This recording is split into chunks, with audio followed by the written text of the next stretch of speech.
En el vídeo anterior hablaba de las relaciones entre el obispo Grau y Gaudí relativas a Bellesguard, al enclave de Bellesguard que construyó Gaudí, en mi opinión, siguiendo un plan ya previsto, un proyecto ya previsto y acordado con el obispo Grau, al cual en cierto modo homenajea en esta construcción, y al mismo tiempo hablaba del conocimiento del obispo Grau sobre el Santo Cáliz de Valencia y sus leyendas. En este me voy a centrar en otro aspecto, un aspecto yo creo que bastante peculiar y profundo. ¿Cuál es la relación que tuvieron ambos en Astorga, fundamentalmente relacionada con el Apocalipsis? Y una serie de sincronicidades que a mí particularmente me han llamado mucho la atención y que concluyen con los pináculos centrales de la Sagrada Familia, como ya veréis. He hablado de Bellesguard y voy a aportar unos datos fundamentales cronológicos. El obispo Grau, obispo ya de Astorga, compra la finca Bellesguard el 24 de mayo de 1888.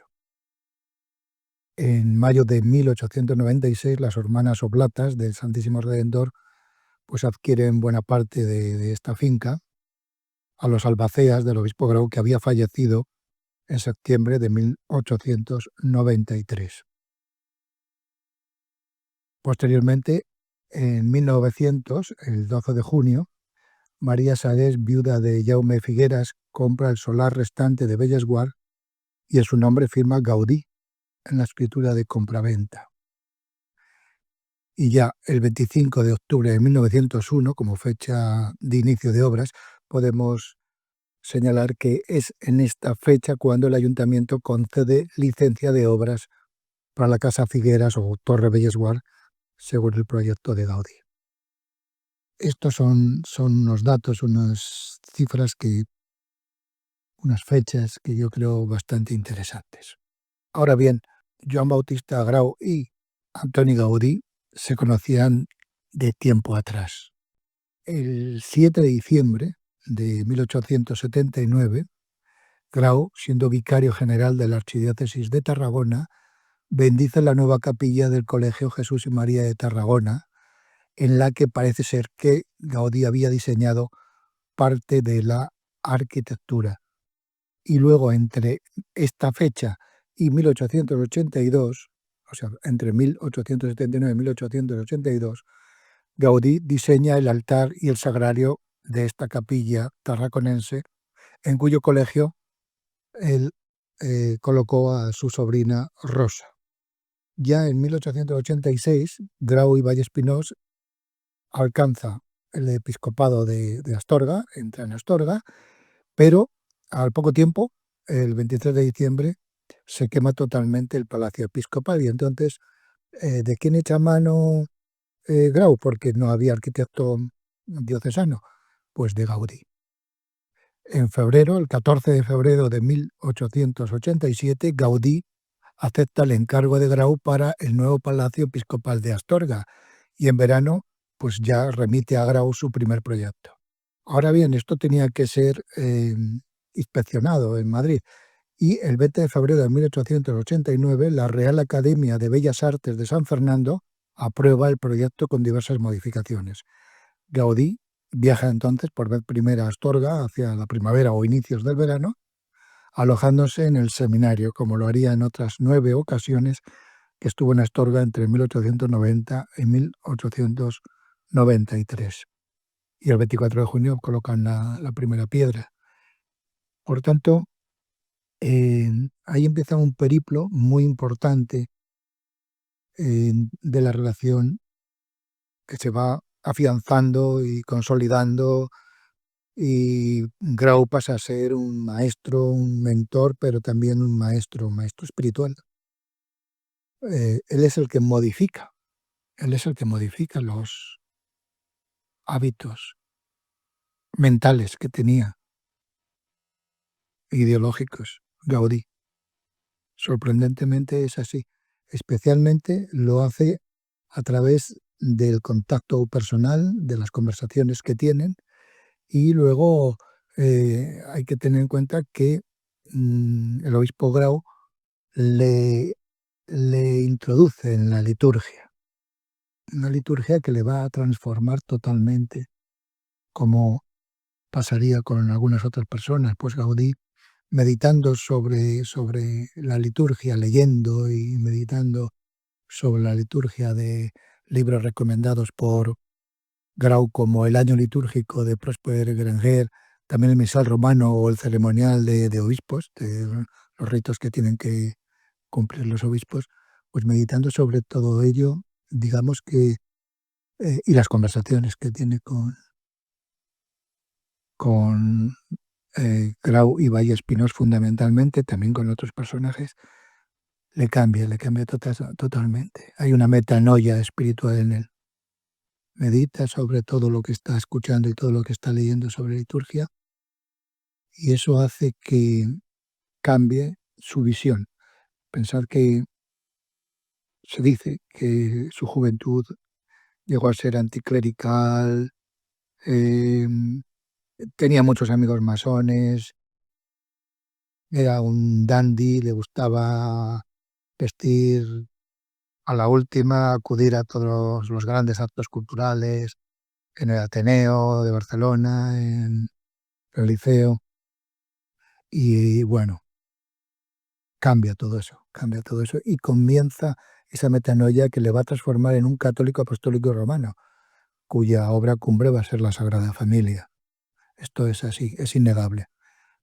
Bien, aquí tenemos un cuadro que podemos ver eh, la cronología de las obras de Gaudí entre 1883 y 1893, y podéis ver que, bueno, en el 83 ya había comenzado a trabajar en la Sagrada Familia, hace la Casa Vicens, hace el Capricho, trabaja en la finca Güell, le llama,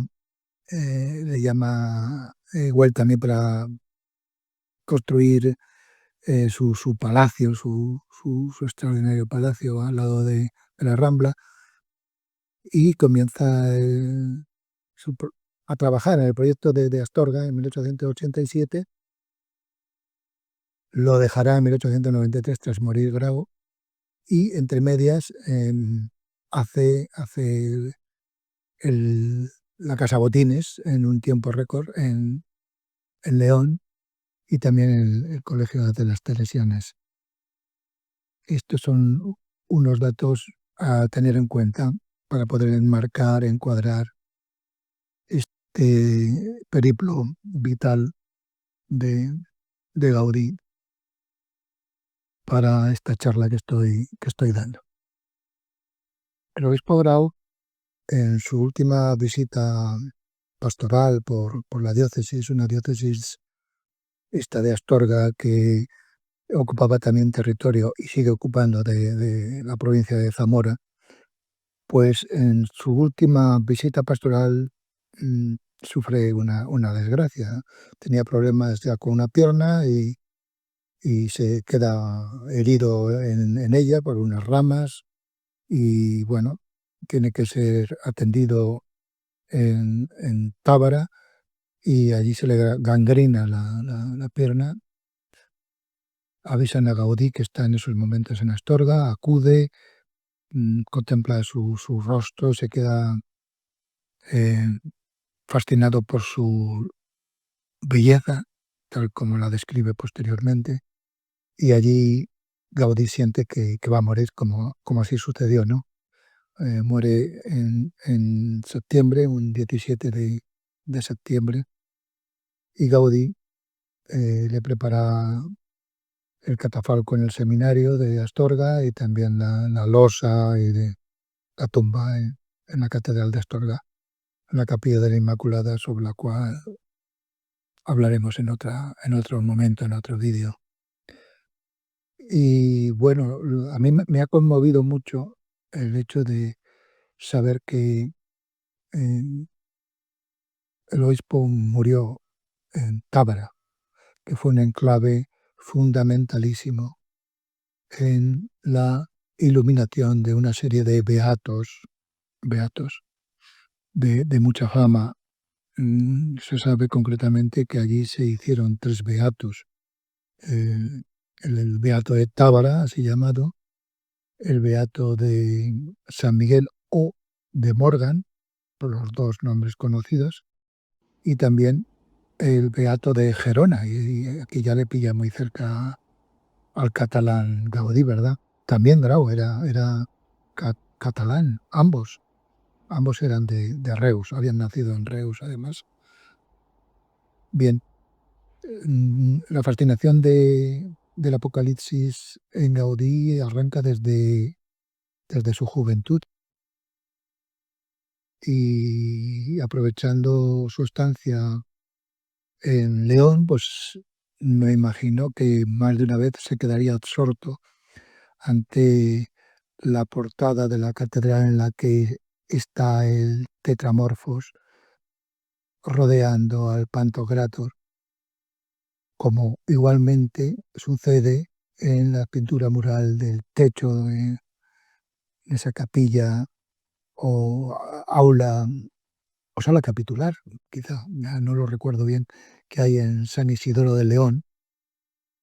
Y ahondando más, pues es posible que hasta pudiera contemplar esta imagen de la Biblia mozárabe visigoda de San Isidoro de León, donde podéis ver la representación del Tetramorfos, del que hablaremos sobre sus múltiples significados al final de este vídeo.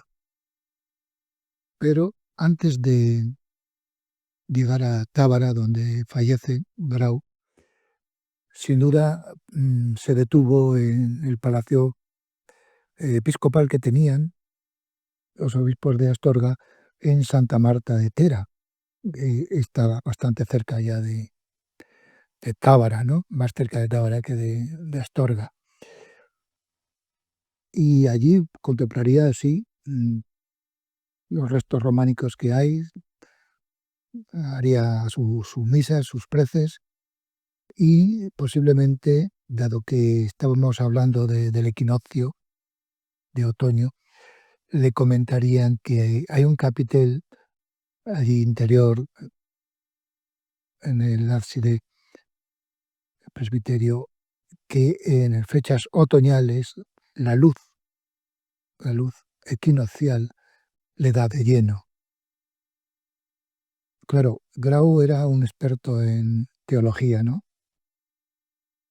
Y seguramente captó que ese reflejo, ese impacto de la luz solar sobre este capitel de una figura humana desnuda dentro de una mandorla, leyendo como había leído a Santo Tomás y a San Agustín, sin duda captó que lo que estaba representando era la conversión del alma del fallecido en un cuerpo etéreo, espiritual, teofánico, por haberse llevado una vida limpia, la de un justo.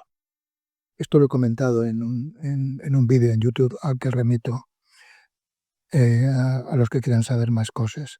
Es decir, ahí tuvo ya, podríamos decir, un preaviso de lo que le iba a acontecer, que iba a fallecer y que como hombre justo que había sido, iba a adquirir un cuerpo glorioso, reflejando la luz del sol de soles, del sol del universo, de la divinidad.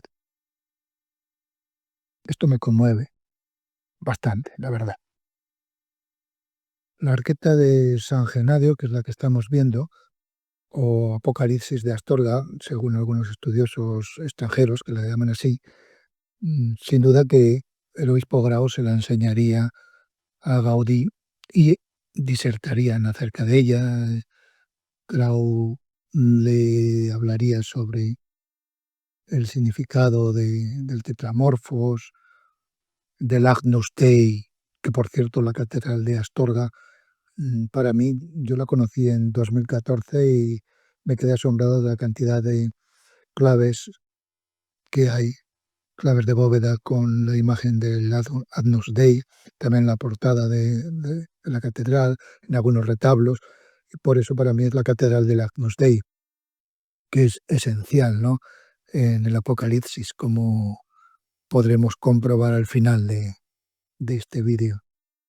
Y también es posible, también es curioso, que allí en el seminario mm, había un teólogo, profesor, que llegó a ser también rector del seminario, que era un experto en el Apocalipsis de Juan, ¿no?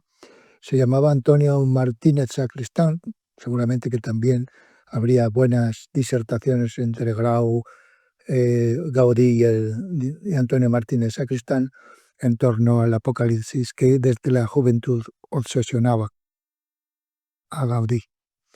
Este Antonio Martínez Sacristán, canónigo, profesor en el seminario, rector que lo fue también, llegó a escribir varios libros, todos publicados en Astorga y uno en León, León ciudad. Fijaros, hay uno de 1890, publicado en 1890, cuando Gaudí está allí todo afanoso alzando el Palacio Episcopal, que se titula este libro El Anticristo y el fin del mundo, según las revelaciones divinas y muy especialmente del Apocalipsis. Hubo un debate acerca de esta obra y escribió lo que se llama vindicias a este opúsculo posteriormente. También tenemos que hay otro libro también de Martínez Sacristán, de 1894, es decir, al año siguiente de fallecer Grau y marcharse Gaudí de Astorga, libro que seguramente enviaría a Gaudí y que se titula en latín Introducción, Studio Nacre, Apocalipsis e Inizan Comentario, no sea, introducción al estudio del Santo Apocalipsis y su comentario. Tuvo otros libros, uno dedicado a la Sagrada Eucaristía, que era tan importante en lo relativo al Santo Cali de Valencia, ¿no? Y ahí podemos tener también una vinculación con Grau y Bellesguard, por supuesto. Un libro sobre la introducción a la Sagrada Escritura y otra obra de la que hablaré posteriormente. Que Gaudí estaba obsesionado o fascinado, cuando menos, con el libro del Apocalipsis de Juan que cierra el Nuevo Testamento es un hecho. Y lo es porque ya desde sus inicios como estudiante de arquitectura está presente, lo plasma en la puerta del cementerio en 1875 y después en este frontal del altar de Aleya de 1883, dos proyectos que no se llevaron a efecto. Yo creo que fundamentalmente en lo que respecta al grupo iconológico de Cristo en su majestad glorioso, sentado en el trono, rodeado por los cuatro evangelistas con sus formas de animales, ya sabéis, el águila, el toro, el león y la cara humana de ángel, eh, tetramorfos. La fuente fue esta que se encuentra en el tímpano de la Catedral de Tarragona, que vería desde la niñez y que se encuentra pues a 10-15 kilómetros de donde nació, de Reus, porque Tarragona está al ladito, ¿no? Y este tímpano yo creo que es el que influyó decisivamente en el Pantocrátor y Tetramorfos que plasmó encima del arco de su proyecto de Puerta del Cementerio en el 21 de septiembre, que es cuando se lo aprobaron en la Escuela de Arquitectura. Y encima, como veis, hay un Dios con una bola, me imagino que sea Dios Padre con la bola del universo, que es también otro de los elementos fundamentales de la iconología del Apocalipsis. He dicho que fue el 21 de septiembre cuando le aprobaron el proyecto de la puerta del cementerio, en la que están los 24 ancianos músicos, los ángeles con sus trompetas, el tetramorfos con su pantocrátor que he dicho, etcétera. 21 de septiembre, que es fecha equinoccial de 1875, pero es que el 18 de septiembre de 1893, 18, que no 17 como he dicho antes, es cuando Grau fallece, también en periodo otoñal, equinoccial, en Tábara, cuna de al menos 3 beatos, como os he comentado anteriormente.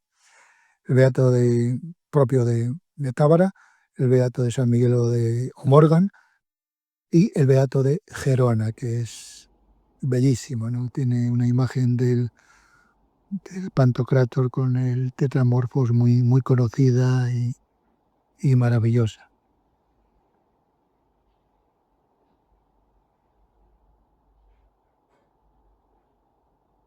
Y si en 1883 proyecta el frontal del altar de Aleya con elementos basados en Apocalipsis, 2 años después, en 1885, un 19 de marzo, día de San José, se hizo la primera misa en la ya concluida capilla de San José en la cripta de la Sagrada Familia, la primera capilla que realizó Gaudí en esta cripta tan interesante. Y como podéis ver en el frontal del altar, pues ¿qué tenemos? Miradlo bien. En el centro está justamente el Pantocrátor o Cristo en Majestad, ¿eh? Cristo en Majestad con la mandorla, y en los laterales se encuentran los elementos formales, figurativos del tetramorfos de los evangelistas. Idéntico a como lo habíamos visto en el Pantocrátor y tetramorfos del tímpano de la Catedral de Tarragona. Hasta aquí llegó, creo yo, la influencia directa de este tímpano en la arquitectura e iconología gaudiana. Y claro está que el Apocalipsis no podía faltar en la gran obra de Gaudí, la Sagrada Familia. Lo va a estar en esa portada de la Gloria, que todavía no se ha construido. Lo está en diversos elementos que ya Gaudí comenzó a ver y lo está en las 4 torres del Tetramorfos que rodean a la Torre de Jesús central. En sus pináculos, las 4 torres lo que muestran son gigantescas estatuas de los evangelistas en su forma clásica de tetramorfos. En el centro rodean a la cruz en la que culmina la Torre de Jesús, como por ejemplo ya en el mausoleo de Gala Plácida en Rávena, siglo V, podemos ver en el centro de una bóveda de cielo estrellado, podemos ver la cruz y en los ángulos está el tetramorfo, están las 4 formas. Esto se encuentra en la cima de la Sagrada Familia. Para mí es más que evidente. Y Gaudí, que conocía la liturgia, aprendida en Astorga al lado de Grau, pues sabía que el Apocalipsis es un texto muy, muy, muy teológico, muy teológico. Recordaría sin duda durante muchísimo tiempo el arca famosa que Grau le enseñó en Astorga, el arca de San Genadio, y ahí están los ángeles que él constantemente sitúa en la Sagrada Familia. Está el Tetramorfos, está el Agnus Dei, el Cordero, como lo va a estar igualmente situado en la cruz de cierre, la Torre de Jesús de la Sagrada Familia. Se va a colocar un Agnus Dei que va a iluminar todo, como lo hizo el Apocalipsis. Solamente había una luz y esa luz era la del Cordero. Cordero es Jesús. Eso lo sabía muy bien Gaudí. Y un elemento curioso también del arca de San Genadio de Astorga, Pues es esta hilera que podéis ver entre los dos tetramorfos y la fila de ángeles.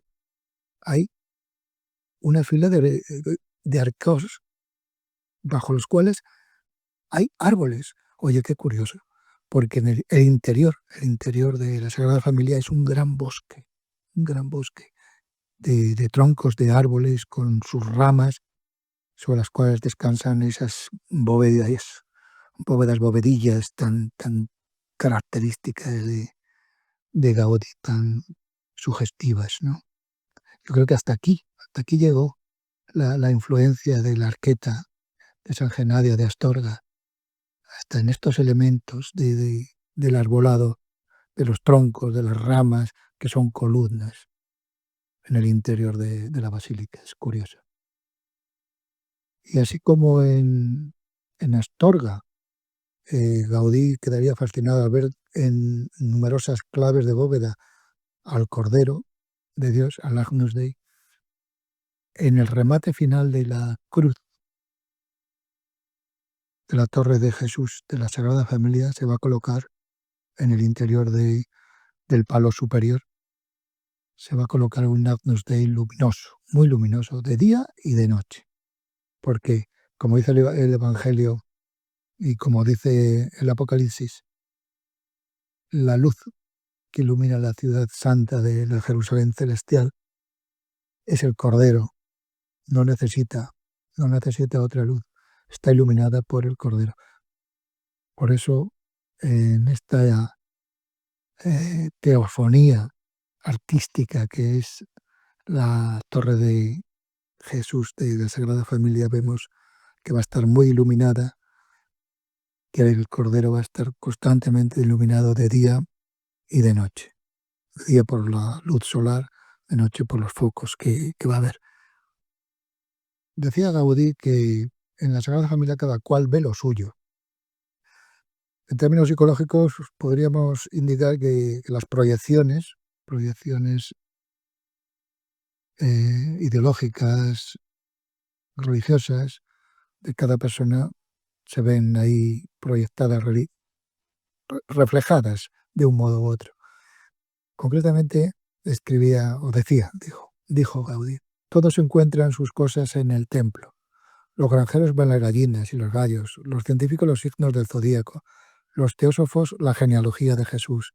Pero la explicación, el raciocinio, solo lo saben los competentes y no se ha de vulgarizar.